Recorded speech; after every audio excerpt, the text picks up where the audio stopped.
প্রতিবাদ করতে গিয়ে, মিছিল মিটিং করতে গিয়ে কারো অনুমতির পরোয়া করি নাই।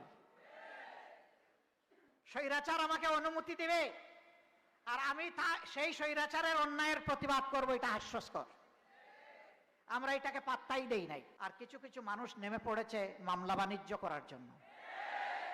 আমরা তা করিনি, আমাদের কেউ তা করেনি। আমাদের সুনির্দিষ্ট নির্দেশনা ছিল, কেউ যদি অন্যায়ের প্রতিকার পেতে চান তাহলে ওই অন্যায়ের সাথে জড়িত সুনির্দিষ্ট ব্যক্তি ছাড়া কারো নামে কোনো ধরনের অভিযোগ দায়ের করা যাবে না। এই জন্য জামাতে ইসলামী সারা বাংলাদেশে হাজার হাজার মামলা দায়ের করে নাই, আবার শত শত মানুষের বিরুদ্ধেও মামলা দেয় নাই।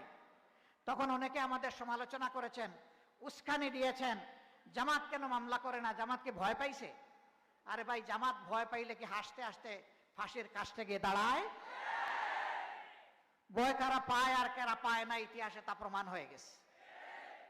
আমাদেরকে উস্কানি দেওয়ার উদ্দেশ্য ছিল, যারা অপরাধ করেছিল তারা মনে করেছে আমাদের অপরাধটা কিছু হালকা হবে, জামাতও যদি একই ধরনের অপরাধ করে, তো জামাতও যদি আপনাদের মতোই কাজ করে, তো জামাতে ইসলামের দরকার কি? আমরা তো আপনারা হয়ে গেলেই পারি।